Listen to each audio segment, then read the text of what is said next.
Hello everyone, season's greeting from India. Thank you for your time and your willingness to expand your abilities. I am Dr. Vapour and today's topic for webinar is irrigation in endodontics.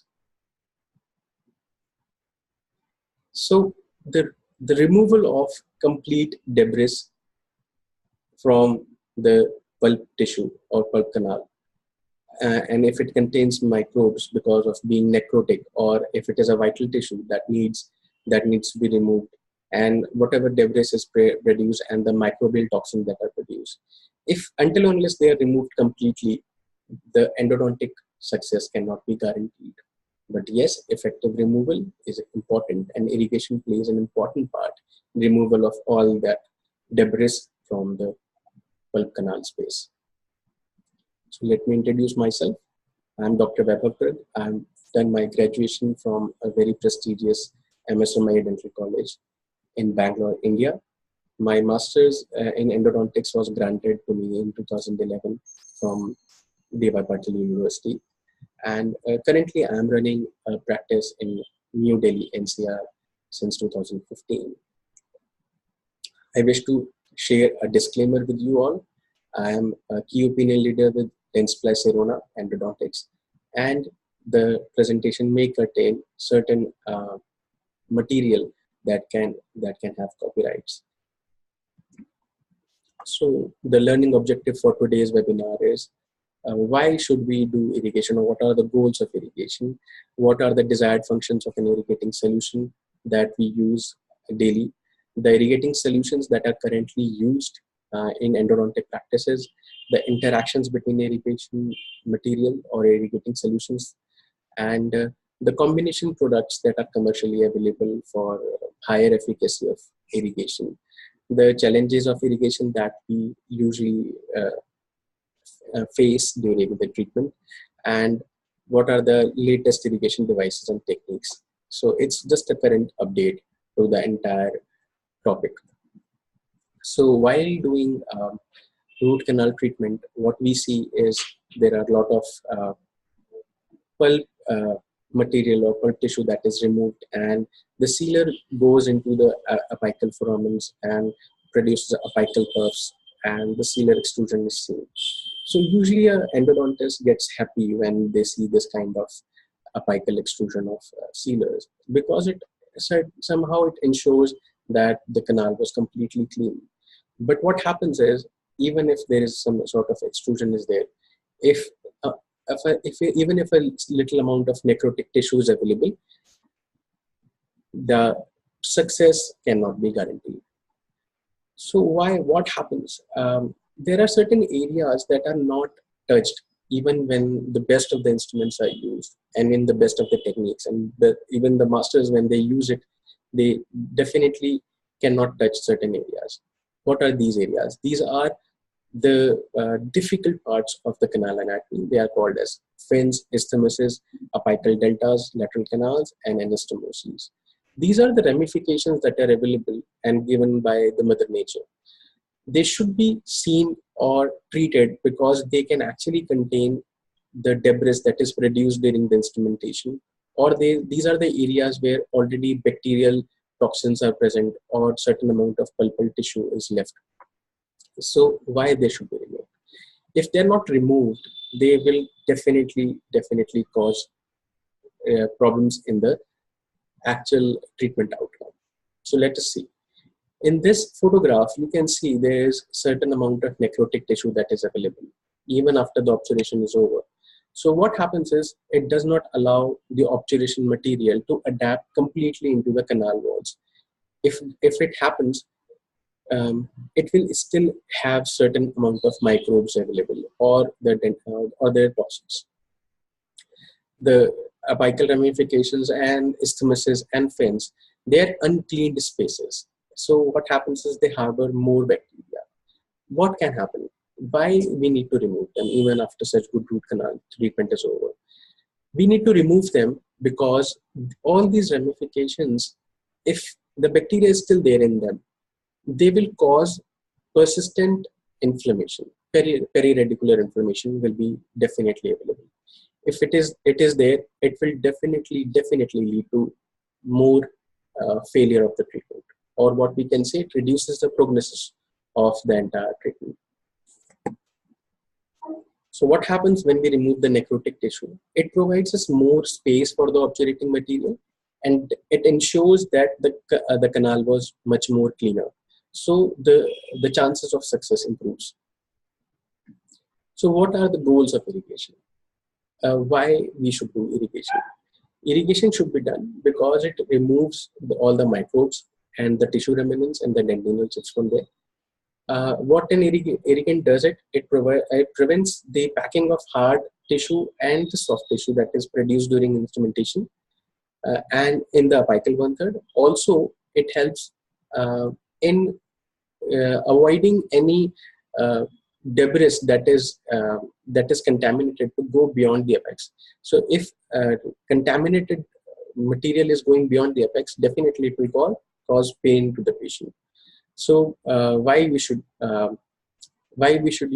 use more irrigations? Because they dissolve a lot of organic and inorganic tissue in the root canal.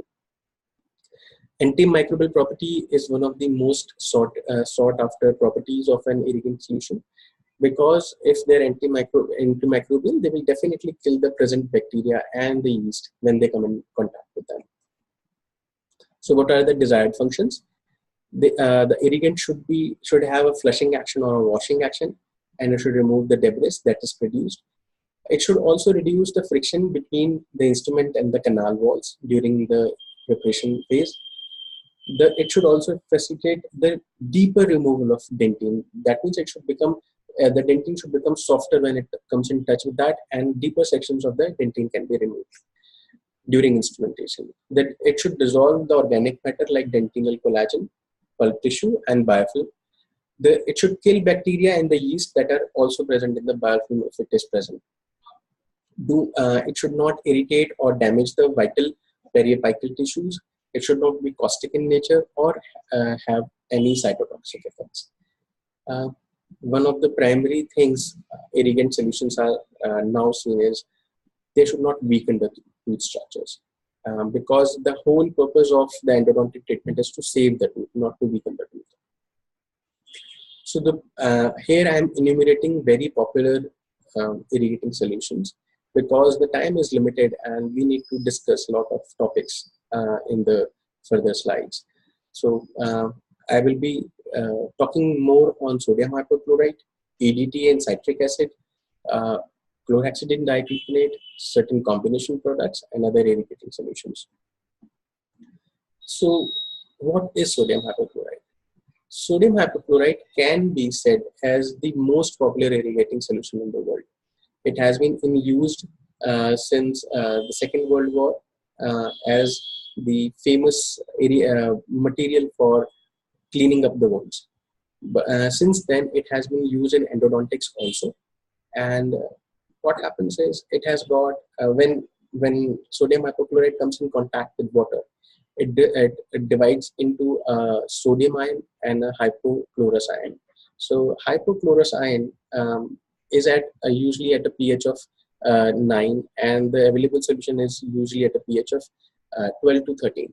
So what happens is, this hypochlorous acid, what it does, it disrupts the vital tissues of a microbial cell wall, and that leads to cell death. The hypochlorous part acts onto the proteins, and it coagulates them and converts them into amino acids. So this is the actual cause of its activity. The concentrations that are available in dentistry are 0.5% solution, and very popularly known as Daikin solution, to the latest 6% solution that has been popular after 2010. So potent antimicrobial agent, and the most active tissue dissolving property is the best part of sodium hypochlorite as a irrigating solution. What happens is, when you increase the temperature of the solution, something around 60 or 70 degrees, and just like a cup of coffee, if you increase the level of solution temperature, So the activity increases. It speeds up the activity of the sodium hypochlorite. Also, the larger volume, if it is used, it helps in the better activity.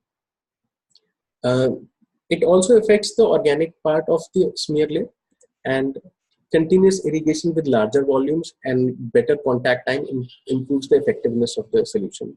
Higher concentrations are always more effective, as we know, because more chlorine will be available for tissue dissolving activity. The disadvantages that are the most popular disadvantages, and it can be the reason for certain practitioners shying away from using sodium hypochlorite, is its unpleasant taste. Also, it comes with its own toxicity, and just in case it slips out into the periapical tissue, it can definitely cause a lot of inflammation, a lot of pain to the patient. Its inability to remove smear layer is also very important. So it has been seen that the longer term of exposure can have detrimental effect on the dentine elasticity, and it reduces the flexural strength.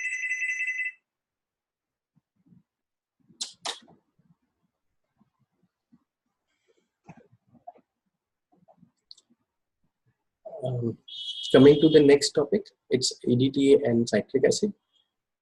These are also very popular irrigation solutions. What EDTA does is, and citric acid does, they are the chelating agents. So they help in dissolving the inorganic material, including the hydroxyapatite. No antibacterial activity is there, and that is the biggest disadvantage these materials can have. These are available as gels and liquid form in buffered solutions.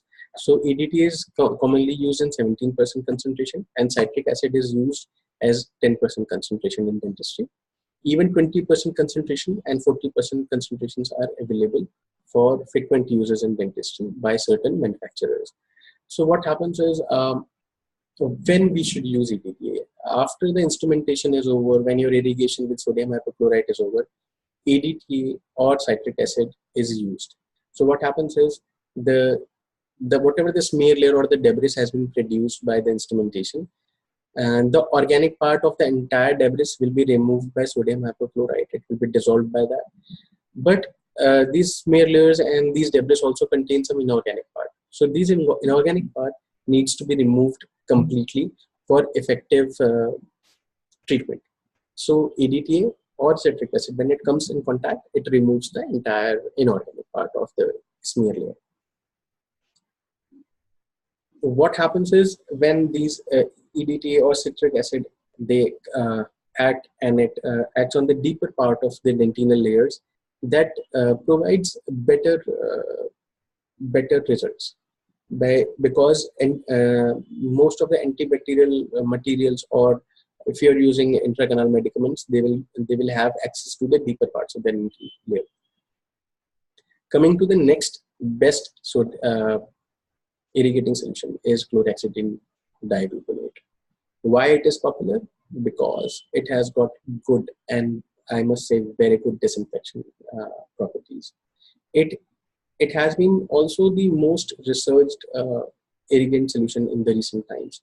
So the commonly used concentration is 2%, and the advantages of sodium hypochlorite over the advantages over sodium hypochlorite of Chlorhexidine Digluconate is, it has got no smell, no bad smell, and it does not irritate the periapical tissue. Even if it goes accidentally there, it does not irritate it that bad.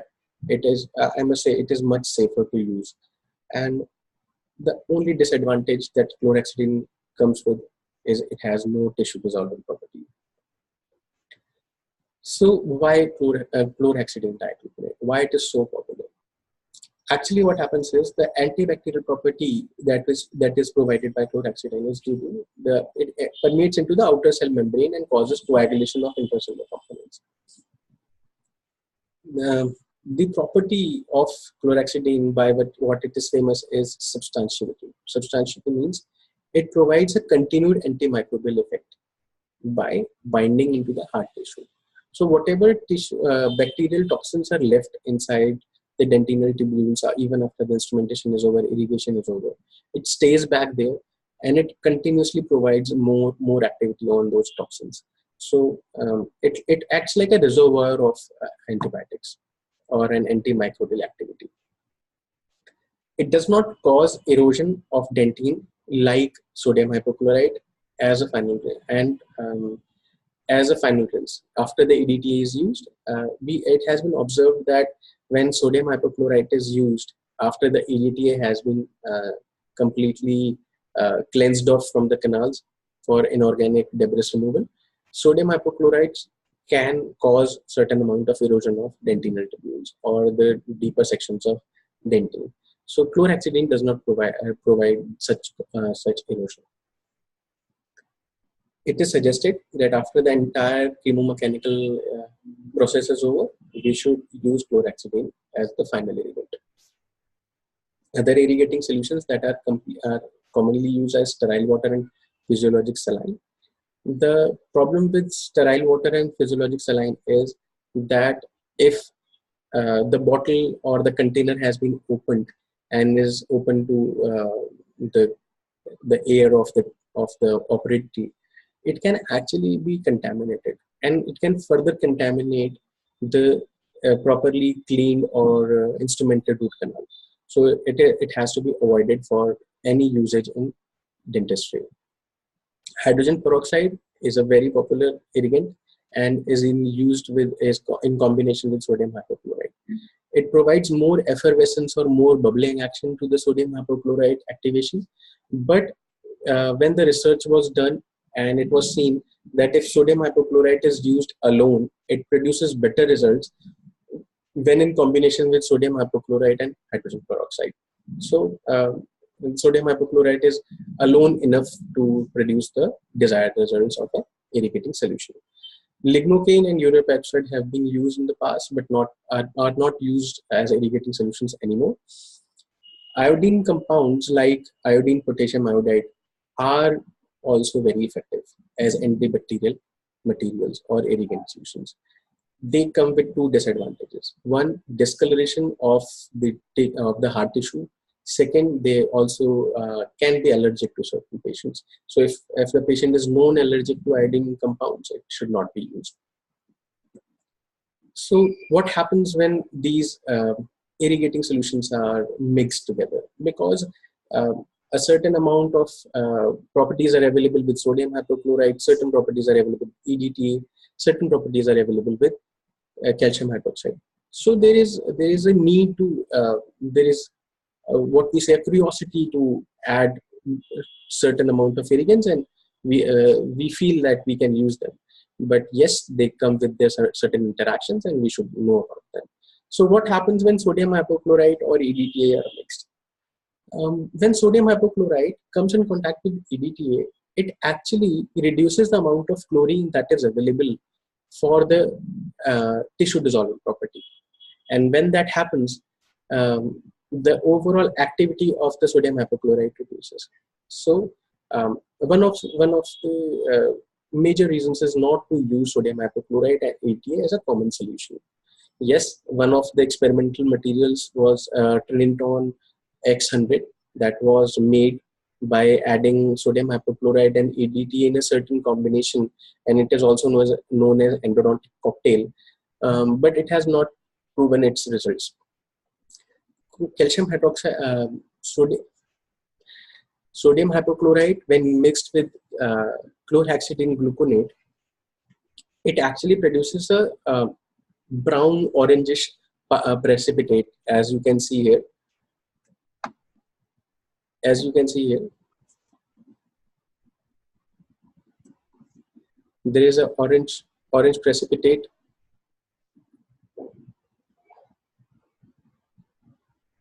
Orange precipitate that is available here, and it has been found with the spectrophotometry that this can contain parachloroaniline, and that can be mutagenic. So the usage of this combination is avoided. Also, when EDTA is mixed with chlorhexidine. It produces a white foggy material, and it precipitates during the use. So it cannot be completely removed from the canals when it is once it is produced. So the combination has to be avoided. So what should be done to enhance the activity of the available irrigant solutions? There is something called as surface activatants, or what we say, these materials have an inherent property of wetting the canals, but they have higher surface uh, tension energies. So what happens is when these detergents are added, or we say surface activatants are added, the wettability of the entire canal increases tremendously and manifolds. When it increases, the efficacy of the available irrigant solution increases beautifully. So we have three very popular products out here on the screen. Smear Clear. It is one of the products that has EDTA with surface active agents, and it proves to be much more better than the available EDTA of 17%, because it clears the deeper parts of the dentinal tubules. Chlor Extra also has certain amount of surface active agents. This is 6% sodium hypochlorite. So when it was used in vivo studies, it has been seen that it clears larger amount of the activity is the larger amount of pulp tissue was removed at a very faster pace. The speed of the activity was increased. Coming to Chlorhex Plus or CHX Plus that we see, it also has certain amount of surface active agents, and it was proven in certain in vitro studies with dentinal debris blocks and biofilm products that it clears out larger amount of biofilm, or it penetrates or removes the plectonic bacteria faster. The other combination that is available commercially is MTAD, or it's a mixture of tetracycline, citric acid, and a detergent. Another product is tetracline. Both are doxycycline based irrigants. The only problem with these products is they can actually stay in the hard tissue. Nonetheless, tetracline has been a better product than MTAD and proven antibacterial properties, even better than chlorhexidine. So, what are the common challenges that we face during irrigation? The formation of smear layer. The smear layer, when instrumentation happens in the root canal, the rotary instruments produce a certain amount of smear layer that can be from 1 micron to 5 micron thick. So these smear layer cannot be alone treated with one irrigant.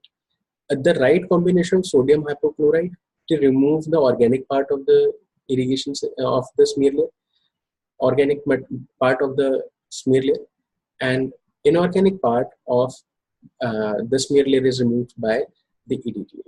And sequential use is important. If you don't use these two materials, smear layer will never be reduced. If it is not reduced, it can hamper the actual adaptation of obturation material. Dentin erosion is also a very significant thing that is under consideration now in research. What happens is when the EDTA has been used and inorganic material from the smear layer has been removed, the next rinse material is sodium hypochlorite. When sodium hypochlorite comes in contact with the remaining smear layer, it goes deeper part and removes a larger amount of dentin.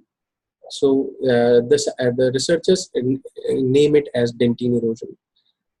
It is still unclear that dentin erosion is a beneficial part because it helps in cementation of post better, or it is harmful because it weakens the tooth structure. So still research is required, more research is required and of need of the hour.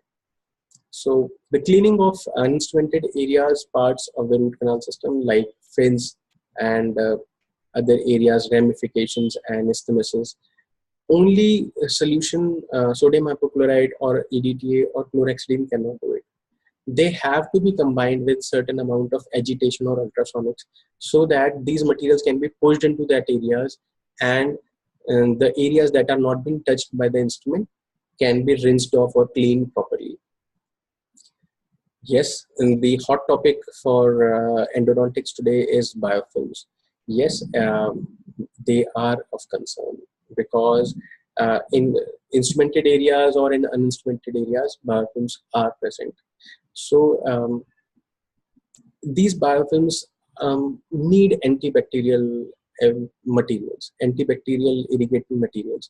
So what happens is biofilms are removed by, firstly by instrumentation, then secondly by good amount of sodium hypochlorite that is used, and third we have to make sure that they are completely disinfected by the use of chlorhexidine digluconate.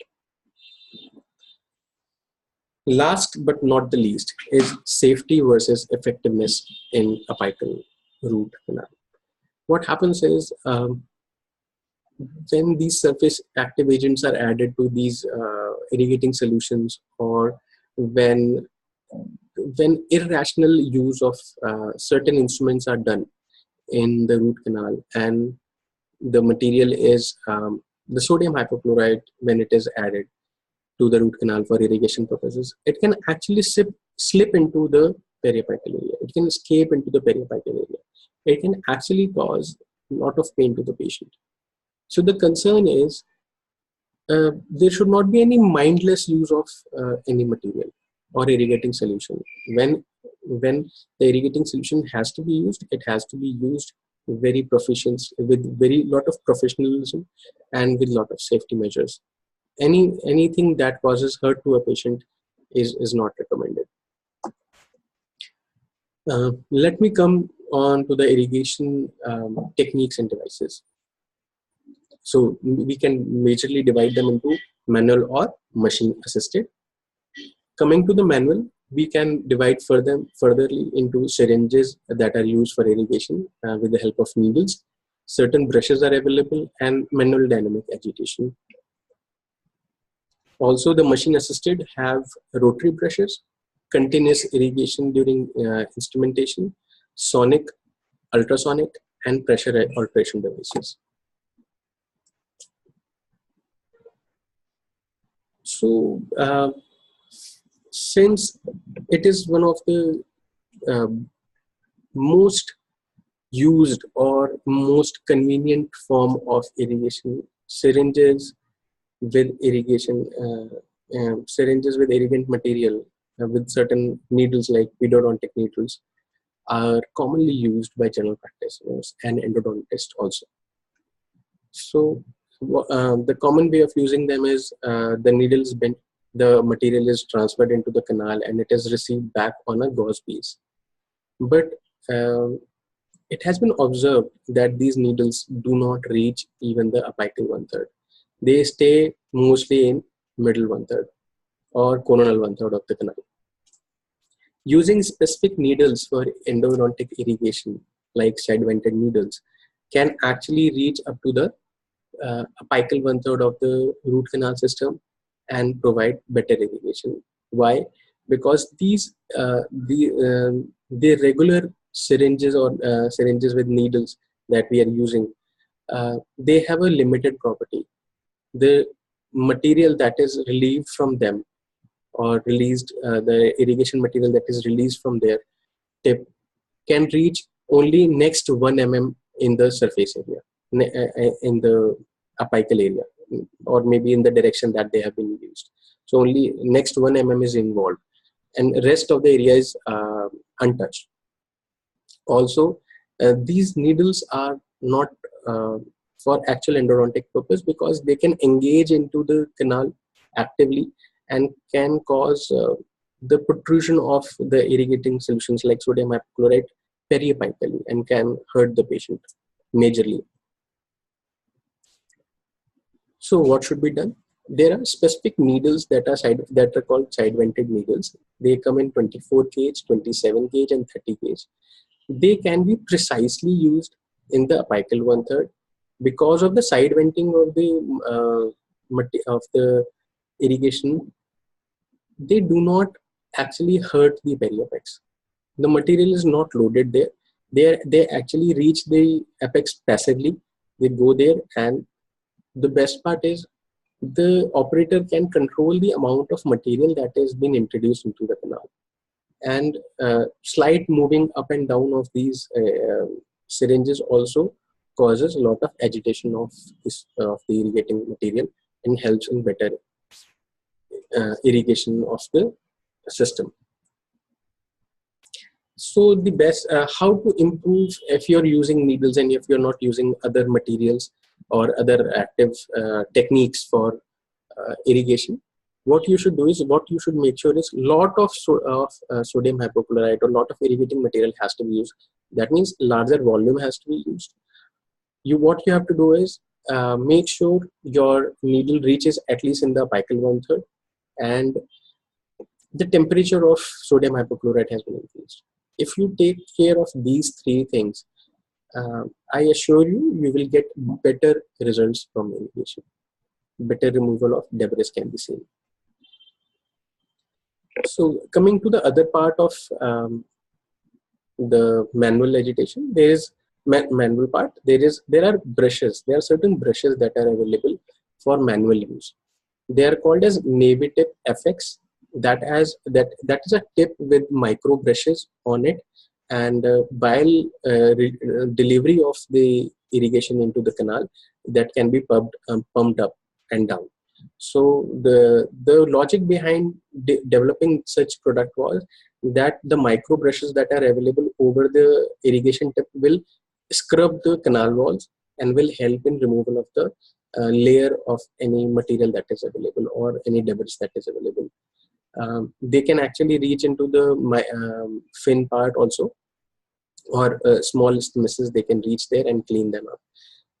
These fibers are radiolucent, so just in case they are broken up, we will not be able to see them in the canal, and will not be able to remove them from the canal. Another product is EndoBrush. This is also a good product, but the size of the actual product was bigger. So the canals that are actually apical size of 35, these can be used. So if the actual purpose of irrigation is to clean all the areas of root canal, that is apical, middle, and coronal 1/3, and if we use these brushes can only be used in the coronal middle 1/3. So the efficacy is not proven, and we are still waiting for better products from the same company. Coming to manual dynamic agitation, it is one of the most popular methods right now. You can see on different social networks and platforms. What happens is the canal is prepared, and when the sodium hypochlorite is placed into the canals, the master apical size of the canal is seen, and the same size of tight fitting GP is taken. That let's say, for example, if a canal is prepared with 30 size and 6% taper, so a GP point of 30 size 6% taper will be taken of the corresponding to the last file that has been used in the canal, and sodium hypochlorite is placed into the canal, and it is vigorously pumped into the canal till the apex. So usually it is seen that up to 100 strokes can be created in a minute. That creates around 3.3 kilohertz of vibrations, and what it causes is there is always a fresh irrigating solution that reaches the apex, and the next material is pumped out. So by the rule of Archimedes principle, when the material is pushed, it goes into the finer areas like fins and the isthmuses, because the major area is taken up by the GP point, and the remaining area, the irrigating solution is pumped into those ramifications like a piston. So the GP point acts like a piston and pushes the irrigating material into those fine areas. It has been proven as a very effective method. The only disadvantage is it is very laborious. Imagine you are pumping 1 GP point 400 times into each canal. So that is the only disadvantage that comes with this. Rest, it has been proven to be a very good method of manual agitation. Coming to machine assisted agitation, we do have rotary brushes.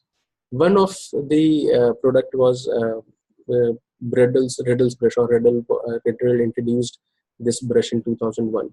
So it rotates at 300 RPM, and it also cleans or scrubs the walls along with the irrigation material. Similar material or equipment from Colteen was introduced, that by the name of CANAL brush. It rotates at 600 RPM. These both products have been very promising, and we look forward to see these products very commercially successful in future.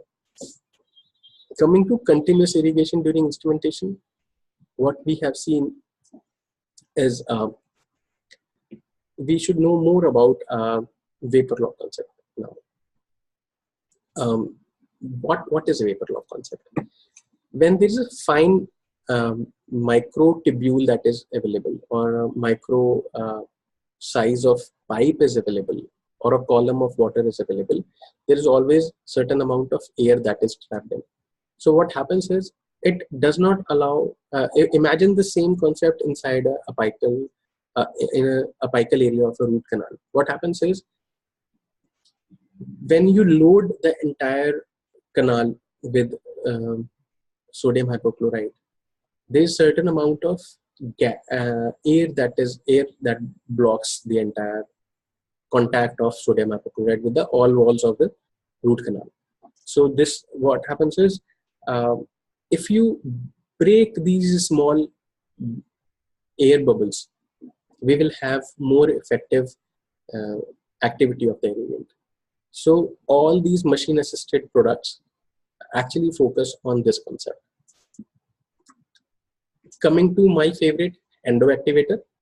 It is one of the sonic products that are very famous in endodontics. It has got 3 speeds. It has got 3 kind of tips, yellow, blue, and red. These are different tip sizes of 15, 25, and 30. So what happens is, you have amplification of around 10,000 cycles per minute in the canal, and it actively changes the fresh solution inside the canal. So it agitates it very nicely. The kilohertz are 1 to 6 kilohertz. What has been written in the text, it is 1 to 6 kilohertz. It reduces the shear effect of the it reduces the shear effect of the folding part of fluid dynamics. So when EndoActivator is inserted into a root canal shape root canal, you can see so much of bubble formation is there. That means it adds to the bubble part, or the agitation helps in removal of more debris from the canal system. Let us have a look at how this EndoActivator works. You can see so much of bubbling action is happening, and this EndoActivator tip is pushing all the liquid into the finer parts of the canal system. See, you can see the lateral canals are completely filled up with the irrigating solution. The best part of EndoActivator is it comes with plastic tips. So these are non-cutting tips, or they are very smooth tips. So they do not hurt the canal preparation that you have already done. Also, the disadvantage that has been proposed, but it has not been seen. It has been proposed that if these plastic tips have broke during the treatment, they cannot be removed easily. This very small problem can be treated in future very promptly by any of the manufacturers. that the polymer material that is used for production of these tips can be made radiolucent or radio opaque. I'm forgiving, radio opaque. Another product that has been used on the same principle of sonic irrigation is MM1500. It is from Medident. So this product is also very famous. There are Respisonik files that are used, and it produces the same kind of agitation with the root canal system. The only problem with this system is that the files that are used with MM1500 are like barb brooch. These files can cause, they are made of stainless steel, and they can actually cause the what we say damage to the prepared tooth structure. If because they're very sharp in nature, they can cause inadvertent problems in the canal that has been prepared. So coming to ultrasonics, there are two types of ultrasonics: simultaneous ultrasonic instrumentation and irrigation, and passive ultrasonic irrigation, that is without simultaneous instrumentation. In simultaneous ultrasonic instrumentation and irrigation systems, there's a very famous system with the name of self-adjusting files. They mostly come with the same concept, that the ultrasonic instrumentation is happening and the irrigation is happening simultaneously. They have been proven to be very good, and the results have been very promising. But what happens is, when such amount of instrumentation and irrigation is happening simultaneously, there is a possibility of damage to the instrument that has been used, because the visibility is reduced many folds. The passive ultrasonic irrigation technique, what happens is, the preparation is over and the irrigant is loaded into the canal, and then passive irrigation ultrasonics are provided to it. The product is EndoStar. There are ultrasonic files that are available for irrigation purposes only. If they are non-cutting in nature, they are one of the best products. Ultrasonics are considered from 25 to 30 kilohertz range, and if ultrasonics are used with a lot of precaution, they are the ultimate products to be used as providing the best of the irrigation devices. Coming to pressure alteration devices, there is a new system, or what we say gentle wave. It has been very promising in past 1.5 years. It is commercially available now. When the parent article of this webinar was seen, it was still in the research, but now we can see actual practical use of this system. What happens is, there is a pressure alteration device inside the knob. What it does, it does not instrument the canal. There is only exchange of the irrigation material, and irrigation material exchanges at least 100 times in 1 minute. So what happens is, there is actually no instrumentation, or NIT, or no instrumentation technique. It's popularly known as no instrumentation technique. So the entire necrotic material is removed, all the bacteria are removed, there is no formation of any dentinal chips additionally, and these can be obturated very, very easily. These the canals that are prepared by this system. Another very famous system is EndoVac system. It comes with a micro cannula and a macro cannula. So what happens is, in other systems, what we do is, we leave sodium hypochlorite or other irrigating material into the apical 1/3, and then we push them back, or there's a possibility of slippage of the material beyond the apex. But in this EndoVac system, definitely nothing will happen. It is the micro cannula is around range of 35 number ISO file. So what happens is, it stays in the apical 1/3. As you can see in the next picture, sodium hypochlorite is filled up in the chamber, in the pulp chamber. The needle reaches into the apical 1/3, and it sucks back all the material. So there's a negative pressure that happens It cleanses away all the debris that is produced and safely takes away all the hypochlorite from there. So this is a very promising material that we can see in future. More research is required for EndoVac to prove its vitality as the material of or the device of the future. The only disadvantage that has been written in the article is the bigger size of the cannula. If a smaller size of cannula can be produced or it can be used in thin canals, it will be of great help. Let's hope for the best in the future for this system. So I must provide my concluding remarks for this. I must provide my concluding remarks for this study, that the need of the hour is we need more well-controlled studies with standardized dentine debris and microbial film models, so that all these materials can be substantiated and can be equally tested. Also, the effect of the irrigation material and the irrigation device has to be correlated with the actual treatment outcomes. If there is no efficacy that can enhance the treatment outcome, we cannot evaluate its actual value of actual usage in the dentistry. From my perspective of practice management, the practicality of using a material, that means if the irrigating material is very expensive and enhances the treatment cost in many folds. And so in developing countries, it is difficult to economize the entire treatment. Then if the equipment is very expensive, it becomes difficult to buy that product. Also, the ease of use and handling of the instrument and the irrigating material has to be seen. The economy of the product actually becomes a major reason for using it or not using it during the treatment. The food for thought for the upcoming or fresh researchers is how to improve the designs of the actual available equipments right now and the user friendliness that can be added to these equipments. I wish the best for all the viewers that have actually seen this webinar, and thank you for your time and your willingness to expand your abilities.